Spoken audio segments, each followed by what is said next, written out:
네. 오늘 우리에게 주신 말씀은 출애굽기 20장에 있는 말씀인데요. 네. 우리 개정 표준 선구집에서 제시한 첫 번째 네 가지 선구 중에서 첫 번째가 되겠습니다. 출애굽기 20장 1절부터 4절, 7절부터 9절, 그리고 12절부터 20절 이렇게 되어 있습니다만은 여러분들도 읽어보셔서 아시겠지만은 그 내용이 뭐에 대한 내용입니까?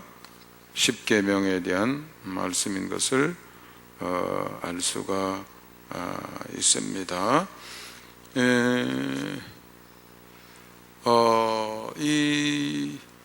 이제 흐름이 중요하다고 제가 여러분에게 늘 말씀을 드리는데요. 모세오경은 알고 보면 그렇게 복잡한 책은 아닙니다. 창세기는 여러 가지 그 시작에 대한 말씀이고요. 하나님의 백성이 본격적으로 형성이 되는 것은 출애굽기에 이르러서죠. 출애굽기 초에는 70명에 불과했지만 나중에는 수백만으로 늘어나게 되는 것을 압니다. 제일 처음에는 바로의 노예였습니다. 하나님께서 은혜로 구원을 해주시고 그리고 시내산에서 계약을 통해서 언약을 통해서 하나님의 백성으로의 신분이 전환이 되는 것을 알 수가 있습니다. 18장까지가 이제 시내산에 이르는 과정이고요. 시내산에 도달한 다음에 하나님께서 곧바로 모세를 통해서 백성들에게 의사를 전합니다. 내가 너희들을 선택한, 이렇게 해방한, 구원한 독수리 날개로 여기까지 이동시킨 이유가 있다. 세 가지. 내 세계 모든 민족 중에서 내 소유를 삼고 거룩한 백성으로 세워주고 그 다음에 제사장 나라로서 살도록 하기 위해서 내가 너희를 구원했다. 너희들 생각은 어떠냐?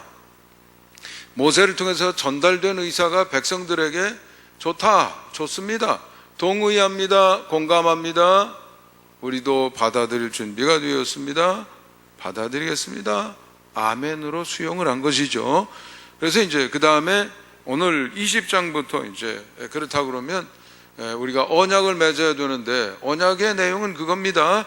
아까 그 세 가지 목적을 이루는 방법인데 결과는 하나님이 보장해 주시고 책임져 주겠다 이거죠.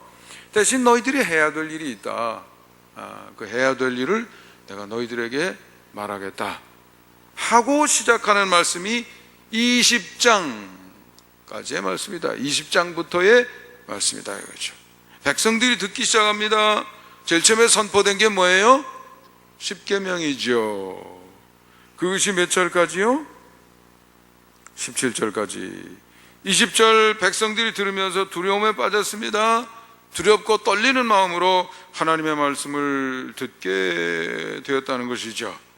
그리고 모세는 계속해서 하나님의 말씀을 선포합니다. 여러 가지 거룩한 백성이 살아가야 될 방법에 대한 설명인 것이죠. 명령인 것이죠.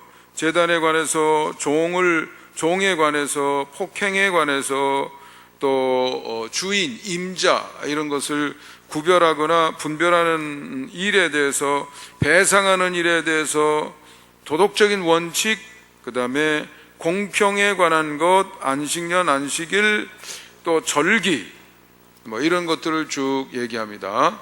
그래서 23장으로 넘어가면 23장 20절쯤 23장 20절쯤 가면 제목이 뭐로 되어 있나요? 명령과 약속. 그렇죠? 지금 언약을 맺기로 했습니다. 언약의 목적은 아까 세 가지 그 목적을 뒀다고 그랬지요. 언약을 맺는다고 그랬으니까 지금 여러 가지 명령을 주시는 거예요. 명령은 왜 주시는 걸까요? 하나님의 백성이 되기로 작정한 사람이 좋습니다. 언약을 맺고 하나님의 백성이 되겠습니다. 하나님이 세 가지 목적 가지고 계시다니 우리가 그 길을 걷겠습니다. 어떻게 하면 좋겠습니까? 라고 얘기했기 때문에 이렇게 하라 하고 주신 것이 명령이다 이거죠. 이건 누가 해야 될 거예요? 백성들이 해야 될 일이죠. 거기에 대해서 하나님은 결과를 어떻게 한다고요?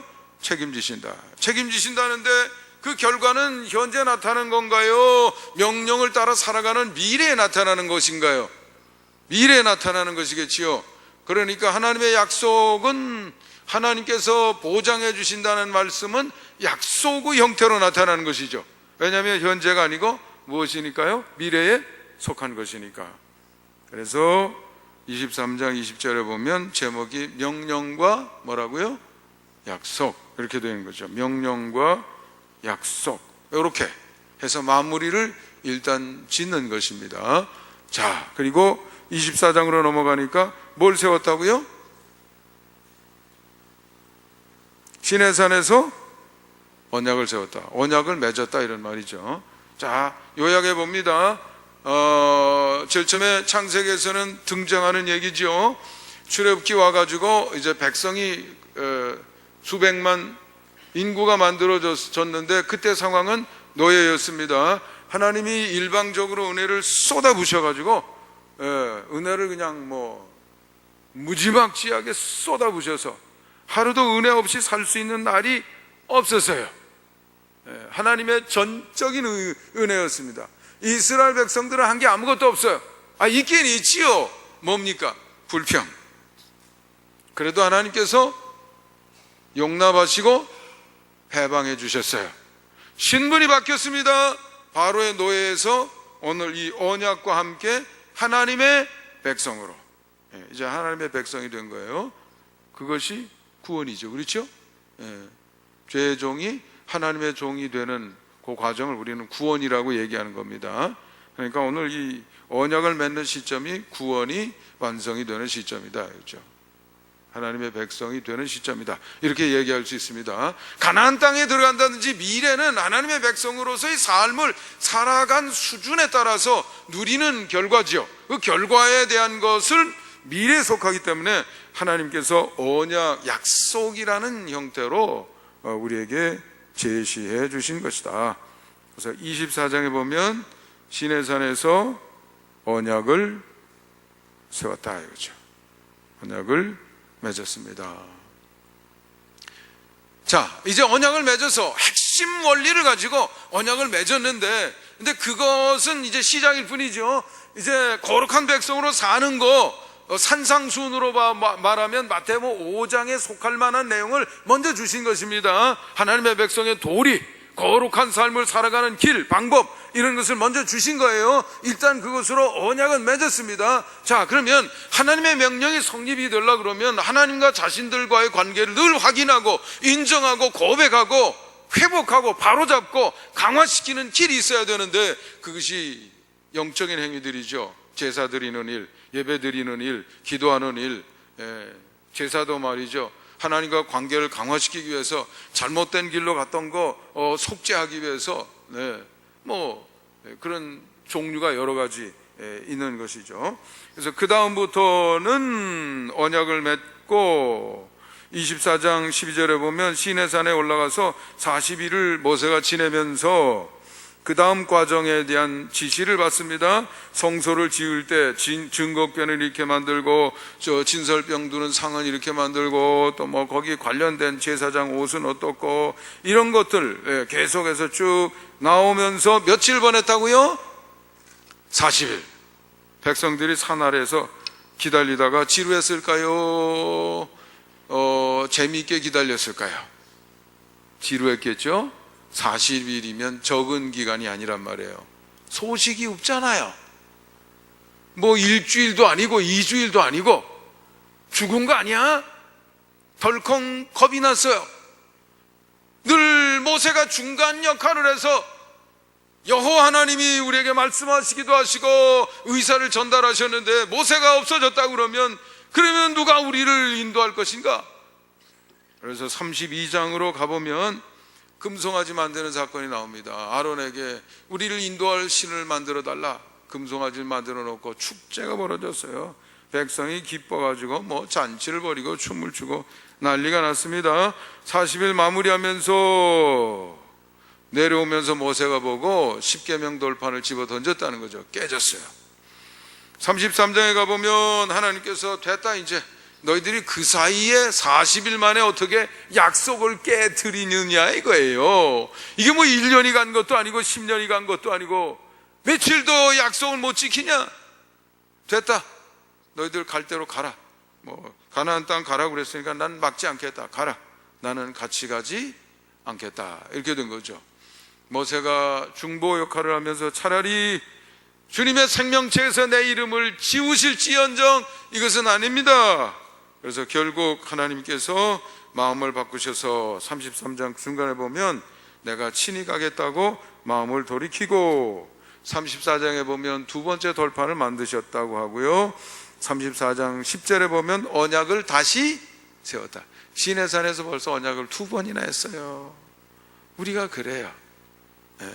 약속해놓고도 등지고 모르는 척하고 아닌 것처럼 살고 금방 배신하고 이렇게 되는 거죠.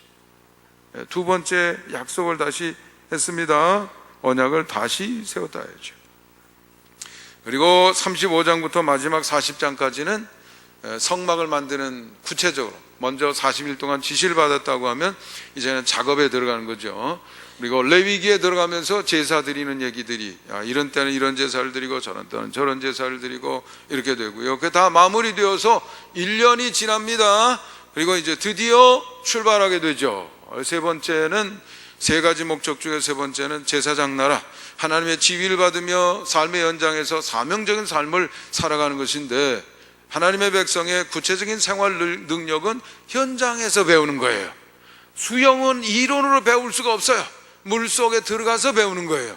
그래서 광야 40년 동안 하나님의 지도를 받고 지시를 받는, 훈련을 받는 장면이 이제 나머지 모세오경의 대부분 내용이다, 이렇게 생각하시면 모세오경 전체의 내용이 일목요연하게 머릿속에 들어올 수 있습니다. 이렇게 흐름을 보아야 그 속에서 내가 읽는 부분의 의미를 찾아낼 수 있고, 그 다음에 그것에 대한 나의 입장은 어떻게 정해야 되나, 이런 것을 판단할 수 있는 그런 관점을 얻을 수가 있다 이거죠. 그게 바뀌면 바라보는 게 동쪽인지 서쪽인지 남쪽인지 위인지 아래인지 모르게 된다 이거예요. 그러니까 흐름 속에서 우리가 방향을 볼 수 있게 되는 것이죠. 오늘은 바로 그 출발점에 있는 십계명 말씀이 되겠습니다. 십계명은 이제 그 표현이 보편화되어서 성공의 십계명이라든지 부부 대화의 십계명이라든지 십계명이 많이 사용이 되고 있습니다. 근데 그 원조가 어디냐면 출애굽기 어디요? 20장 십계명. 십계명이라고 이름이 지어져 있으니까 계명이 몇 개 있겠어요? 10가지. 거기서부터 613개의 구약의 율법들이, 그리고 신약으로 넘어오면 1051개라고 그래요. 어떤 분이 세봤더니 몇 개요? 몇 개요? 51개. 자주 들어봤나요? 처음 들어봤나요? 처음 들어보셨지요? 그래요? 잊어버렸어요? 아이고, 그러시구나. 이게 우리 현실이라는 것을 기억해야 됩니다. 그게 언약 관계의 조건이거든요. 우리는 명령을 어떻게 해야 돼요? 지키고, 하나님은 결과를 보장해 주시고, 명령과 약속과 명령, 이렇게 짜여져 있는 거예요. 우리 현실이 어떤가를 봐야 된다 이거죠. 10개. 7번째가 뭐예요? 잊어버렸어요. 8번째, 마지막 거는, 어떤 분이 잘 외우실 수 있도록 이렇게 외우면 어떠냐 하고 인터넷에 올려놨더라고요. 1, 2, 3, 4, 5, 6, 7, 8, 9, 10 이렇게 돼 있잖아요. 1 그러면 1절 나 외에는 다른 신을 두지 말라. 2는 이상한 우상을 섬기지 말라. 3가 하나님의 이름을 망령되이 일컫지 말라. 4, 사업을 하지 말고 안식일을 거룩하게 지키라. 5, 오로지 내 부모를 공경하라.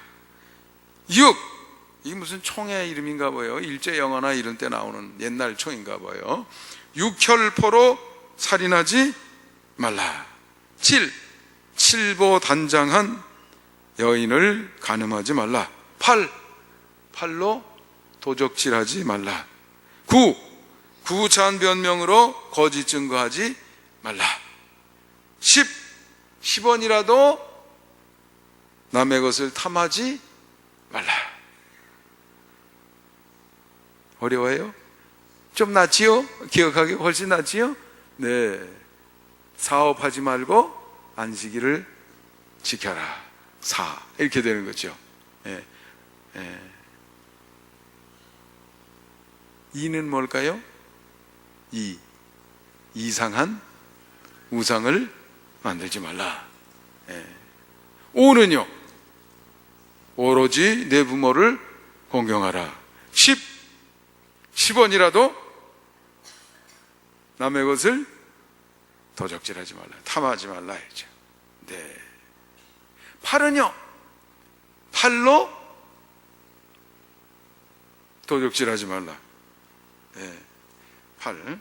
10은 남의 것을 탐하지 말라 이거죠. 네. 이렇게 여러분이 암송해 보면 어떨까 하는 그런 생각을 해봅니다. 잘 기억나지 않으면 이따가 점심 잡수시면서 식당에서 스마트폰으로 서치해 보면 금방 나옵니다. 10계명 그러고 뒤적거리다 보면 이런 거 나오는 거 있어요. 화면을 캡처하셔서 며칠만 아마 읽어보시면 잊어버리고 싶어도 잊어버려지지 않을 줄 믿습니다. 첫째는 안 잊어버리는 거예요. 두 번째는 의미를 생각해 보는 거예요. 세 번째로 왜 그럴까 자꾸 따져보는 거예요. 네 번째로 그럼 어떻게 실천할까 생각해 보는 거예요. 다섯 번째로 자주 자신의 실천 상황을 점검해 보고 실천하는 방법을 업그레이드하는 거예요.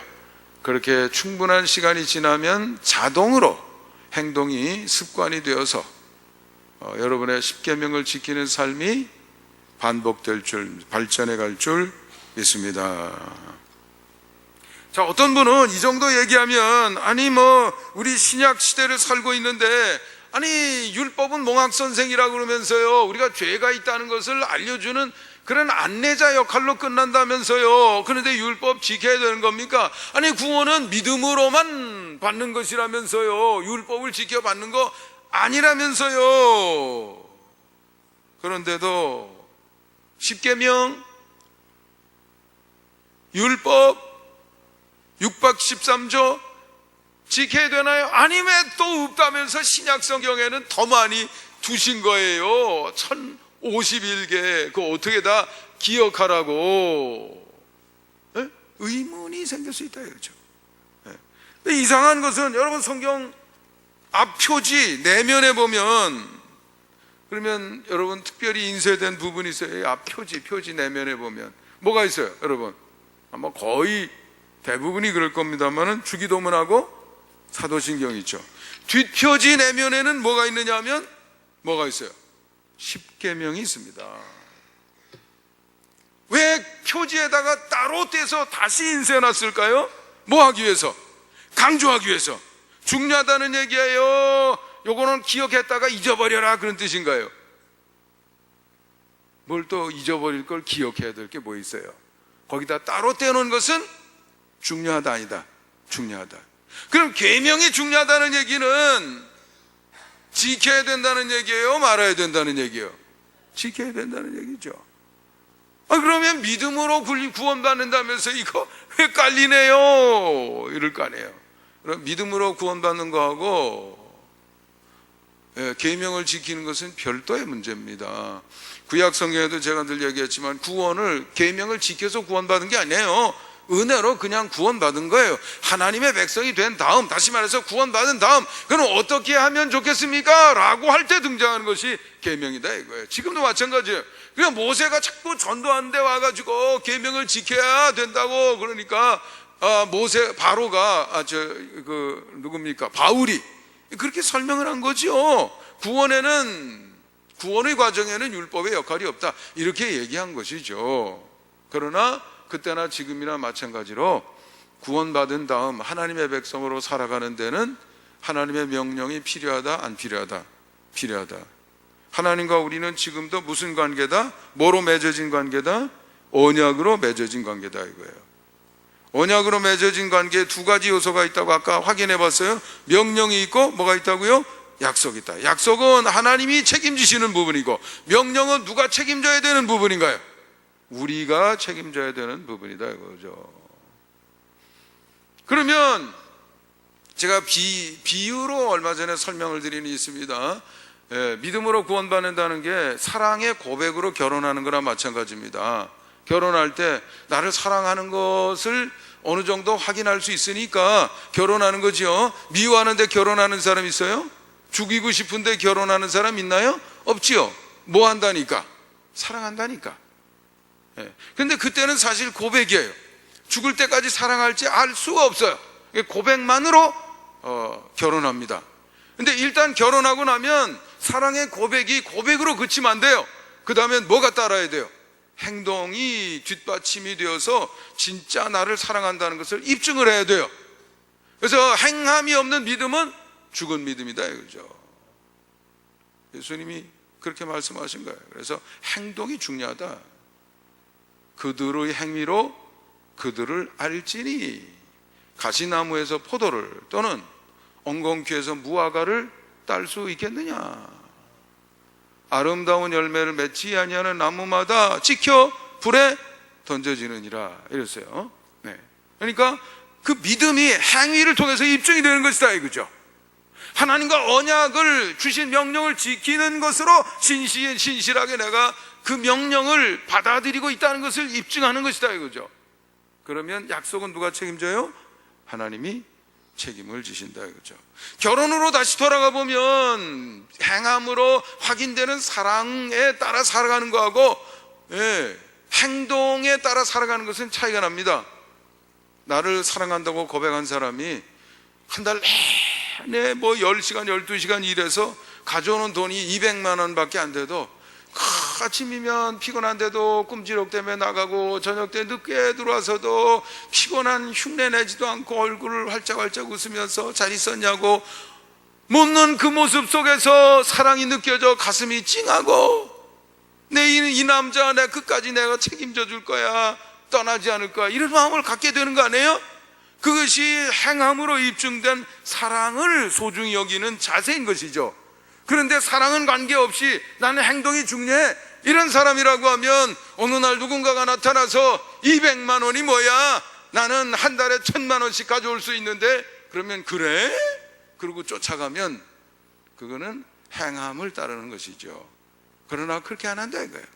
그것보다 작아도 나라를 사랑한다는 그 사람, 그렇게 피곤해도 피곤한 내색하지 않고 열심히 살아가는 그 모습에 감동받아 살아가는 것, 이것이 말하자면 행함으로 입증된 믿음이 소중한 것을 우리가 비유해서 설명해 보는 것과 마찬가지가 된다 이거죠. 지금도 언약은 두 가지 요소로 성립이 됩니다. 우리가 책임져야 될 명령이 있고, 그 다음에 하나님이 책임지실 뭐가 있어요? 약속이 있고, 이렇게 되는 것이죠. 그래서 명령을 소중히 여겨야 된다 이거죠. 언약을 지키는 일이기 때문에, 언약을 지키는 일이기 때문에 무심하게 지내면 안 돼요. 자주 보시기 바랍니다. 자주 나는 제대로 약속을 하나님이 주신 명령을 성실하게 감당하고 있는가 살펴보시기 바랍니다. 평가하시기 바랍니다. 스스로 평가하세요. 그리고 자꾸 그것을 개선하시기 바랍니다. 그게 지키는 방법이에요. 뿐만 아니라 이것은 하나님의 약속을 하나님이 약속해 주셨는데, 그 약속에는 두 가지 차원이 있습니다. 하나는 하나님께서 해주시는 차원이 있고, 두 번째는 우리가 감당해야 될 명령을 실천하면서 그 약속으로 자꾸 우리 스스로 접근해가는 믿음의 부분이 있다 이거죠. 두 가지가 있는 거예요. 그래서 일방적으로 되는 게 아닙니다. 그러니까 그 구조 속에서 반드시 내가 약속받은 축복의 세계에 도달하기 위해서는 명령을 붙들고 씨름해야 될 필요가 있는 것이죠. 그것을 안 하고 결과를 기대한다는 것은 모순이 되는 것입니다. 그리고 그 속에는 이치가 담겨 있기 때문에 그래요. 이치가. 그거는 우리를 귀찮게 하시기 위해서 그런 게 아니죠. 부모님이 자식들을 키우면서 야야야야야 너 게임하고 싶니? 너 어리니까 내가 사주긴 하는데 요렇게 해야 되고 공부는 이렇게 해야 돼 하고 지시를 합니다. 약속 내가 말한 거 너 지킬래 안 지킬래? 그러면 내가 너 생일 때 사줄게. 아버지가 약속하는 거고요. 너 이렇게 할래 하는 것은 아버지가 요구하는 명령인 것이죠. 두 가지로 약속하면 그리고 명령을 지키면 때가 되면 생일 때가 되면 아버지가 사줄까 안 사줄까요?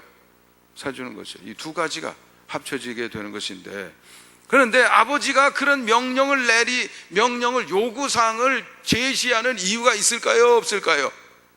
있어요. 왜냐하면 그렇게 해야 게임에 중독도 안 되고 잠시 즐기기는 하지만 중독이 안 되는 상태에서 공부도 하고 자기 개발을 하면서 성장해 갈 수 있는 거거든요. 아버지가 요구하는 내용 속에는 사실 삶의 깊은 비밀이 담겨 있는 것이다고요. 마찬가지로 하나님이 주신 명령을 지게 행하다가 보면 내가 달라지고 내 생각이 달라지고 내가 변화되어지고 보는 것이 달라지고 능력이 차원이 달라지는 거예요. 그러니까 하나님께서 내가 너희에게 주는 오늘 너희에게 명령하는 이 명령을 삼가 듣고 지켜 행하면 세계 모든 민족 위에 뛰어나게 되리라. 모든 민족 위에 뛰어나게 된다는 것은 하나님이 주신다는 뜻이면서 동시에 하나님의 주신 명령대로 행동하는 것이 그 길로 가는 방법이 된다. 길이 된다. 두 가지 의미가 같이 있는 것입니다. 하나님이 손 떼시면 결과가 안 생겨요. 하나님이 손을 계속 대고 밀어주신다고 하더라도 이치를 따라 내가 걷지 않으면 그 자리에 절대로 갈 수가 있을까요? 없을까요? 없어요. 그러니까 그런 이치가 그 안에 담겨 있다 이거죠. 우리 생활에서 그렇게 되는 거예요. 그건 이치이기 때문에 성경에서 주어졌지만 성경에서 따로 떼어내서 생각해봐도 맞는 얘기가 된다 이거죠. 이치예요. 거룩하게 살라 그러면 거룩한 행동을 해야 돼요. 아름답게 살라 그러면 아름다운 행동을 해야 돼요. 긍정적인 삶을 살라 그러면 긍정적인 생각을 갖고 긍정적인 표현을 해야 돼요. 행동을 해야 돼요.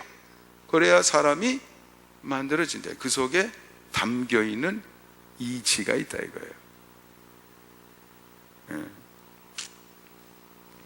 그러므로 우리는 십계명을 성경 표지 안쪽에 인쇄해 놓았음에도 불구하고 알고 보면 제일 열기 힘든 것이에요. 표지를 젖히면 따라서 같이 움직여져서 거기를 보기가 쉽지가 않아요.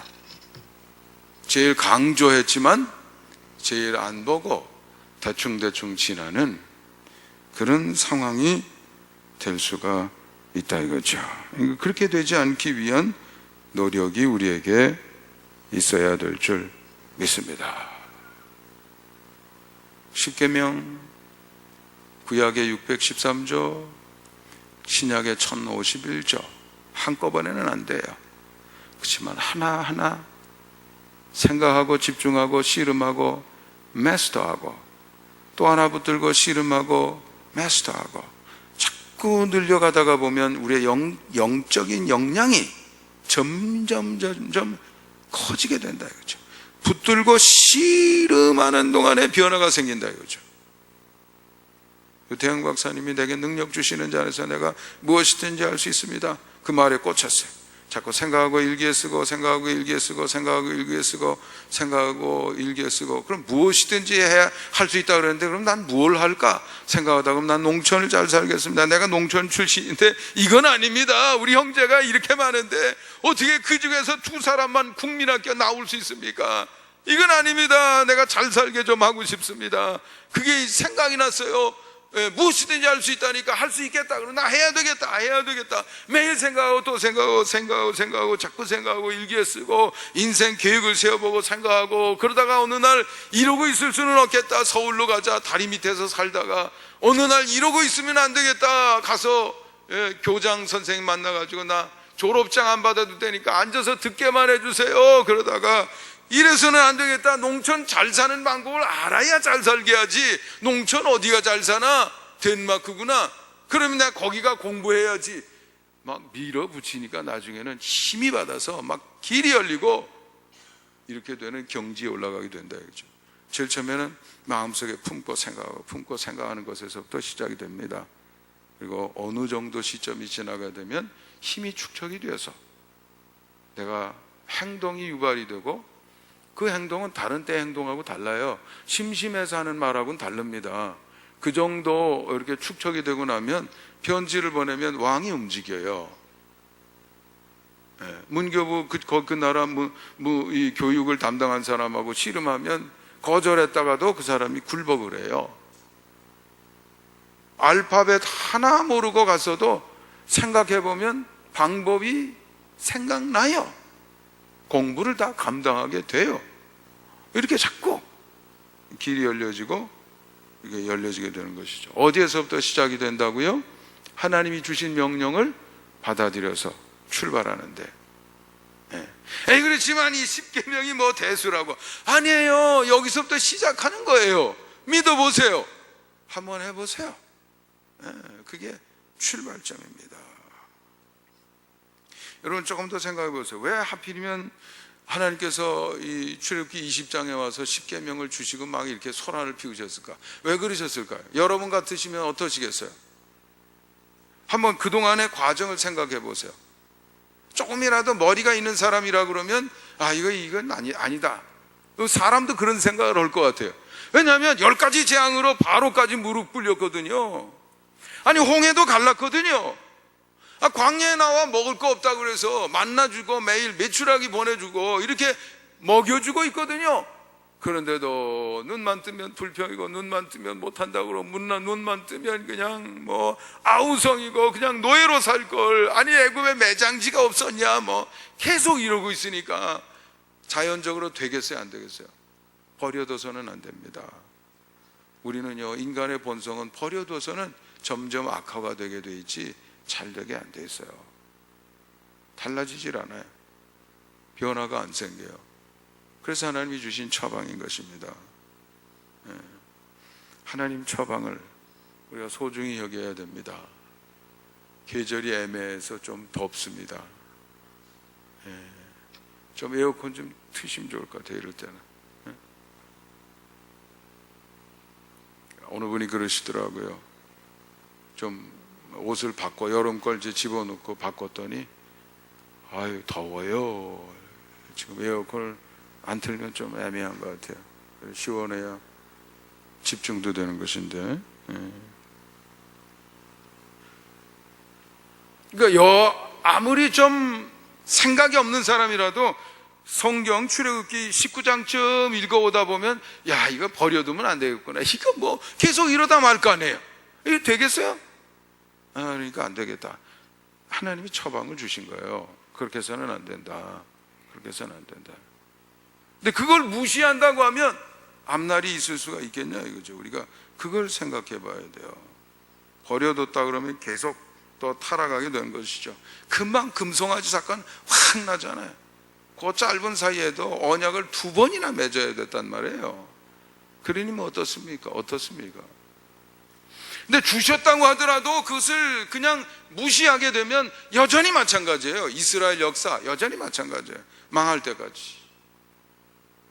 지금 유태인은 좀 다르죠. 왜냐하면 망한 다음에 그 고통 속에서 배운 거예요. 여러분 고통을 당한 다음에 배울 필요가 없습니다. 남이 한 걸 보고 우리가 배우면 되는데 불행한 것은 배우는 것이 쉬워 보여도 참 안 된다 이거죠. 그래서 우리도 얼핏 보면 패턴을 보면 돼요. 어디에 속했나? 유대인처럼 독한 것에 속해 있나? 아니면 성경 속의 이스라엘 백성들처럼 부르짖고 제사 드리고 이런 것만 하고 명령에 대해서는 무시하고 살아가나? 잠깐 생각해 보면 돼요. 여러분이 붙들고 씨름하는 명령이 몇 가지나 되나 한번 생각해 보시면 돼요. 그럼 그 패턴 속에 들어가면 이미 거기에 결과가 나와 있어요. 미래를 보는 것이 어렵지 않다, 이렇게 되는 것이죠. 그런 의미에서 우리는 하나님께서 우리의 이런 모습을 잘 아시고 우리에게 주신 이 처방을 우리가 소중히 여겨야 되겠습니다.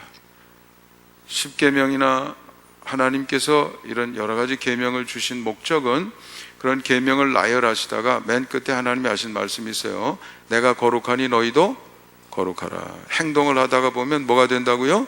내가 바뀌어지게 되는 거예요. 그때 바뀌어지게 되는 거예요. 바뀌어진 다음에 행동이 나오는 게 아니고 처음에는 잘 안 돼도 열심히 하다가 보면 어느 순간이 지나면 자연스럽게 나오게 돼 있어요. 감사라든지 모든 게 다 마찬가지예요. 그렇게 해야 돼요. 처음에는 관심을 가지고 주목하는 것에서부터 시작이 되는 것입니다. 그래, 그거를 성경에서는 마음에 새기는 거라고 그랬어요. 마음에 새기면 내가 달라진다 이거죠. 나무가 달라져야 결과가 달라지는 겁니다. 예. 아무리 거름을 황금으로 갖다 부어줘도 배나무에서는 뭐가 열려요? 배가 열려요. 10만 원짜리 거름이 아니라 1000만 원짜리 거름을 갖다 쏟아 부어 넣어도 포도나무에서는 뭐가 생겨요? 포도가 생겨요. 그러니까 사람을 바꿔야 돼요. 나를 업그레이드하면 삶이 업그레이드 되는 겁니다. 네. 내 남편이 내 아내가 세월이 가면 잘할까? 보면 알아요. 사람이 변하는 습성을 가지고 있는, 다시 말해서 자기를 끊임없이 개선하고 발전시켜가는 습관을 가지고 있는지 보면 압니다. 그냥 습관대로 똑같은 행동 반복하는 사람이면 99% 벌써 10년 후, 20년 후, 50년 후를 알 수가 있어요. 네. 성경은 그렇게 살지 말라는 거예요. 하나님의 말씀을 붙들고 씨름하면서 어떻게 하라고요? 마음에 새기라 이거죠. 행동이 마음을 만들고 마음이 다시 행동을 자연스럽게 만들게 된다는 것입니다. 그래서 마음에 새기라 이렇게 이야기한 것이죠. 여러분, 무슨 이따가 보면 싸이의 강남 스타일 거기에 보면 조그만 애 막 춤 잘 추는 애 나오죠? 네. 어느 날 눈 떠보니까 손이 막 돌아가서 춤췄어요. 이렇게 되는 게 아니고 춤추는 거에 관심을 가지고 자꾸 따라 하다가 보니까 어떻게 됐어요? 춤 잘 추는 사람이 됐어요. 한 번은 제가 영어 신동을 TV에서 본 일이 있어요. 부모는 영어를 잘하지도 않고요, 외국에 갔다 온 일도 없고요, 비행기 타본 일도 없고요, 근데 얘는 영어를 잘해요. 그래서 그게 화제가 돼서 방송국에 제보가 갔고 방송국에서 프로그램으로 만든 거지요. 그래서 그 아이를 데리고 이태원을 갔더니 외국인하고 소통이 돼요. 대화가 돼요. 어떻게 제일 처음에 시작이 됐느냐 하면 영어 테이프를 사다가 틀어줬지요. 애가 잘 보는 거예요. 신기하게도. 그리고 또 다른 것도 틀어주면 집중을 안 하는데 꼭 그 테이프만 틀면 하던 행동을 중단하고 들여다보는 거예요. 그러니까 엄마가 얘가 좀 혼자 있었으면 좋겠다 그러면 뭘 틀어줬겠어요? 그 테이프를 또 틀어주는 거예요. 그러면 조용히 있으니까. 그렇게 한 달, 두 달 하다가 보니까 얘가 그 다음에는 놀면서도 영어로 노는 거예요. 영어로 중얼중얼대고. 네. 그래서 화제가 돼가지고 그 아이를 데리고 이태원에 갔더니 영어로 대화가 되는 거예요. 외국인하고. 이게 말하자면 원리죠. 행동을 해야 됩니다. 너는 이렇게 해라. 거룩한 백성, 하나님을 닮은 마음, 탁월한 사람이 되는 길이 바로 거기에 있는 것입니다. 하나님께서 그것을 위해서 명령을 주셨고 그것은 우리의 책임의 몫에 우리가 감당해야 될 책임이 되는 것이죠. 하나님은 약속을 주셨고 그 부분은 하나님이 책임져 주신다는 것입니다. 두 개가 어울려서 하나님의 백성이 된 여러분의 삶을 날마다 올려가고 존귀케 만들고 아름답게 만들고 풍성하게 만들고 오늘보다 내일이, 내일보다 모레가, 그리고 영원한 세계로 여러분의 삶을 빛나게 계속 이끌어갈 줄 믿습니다.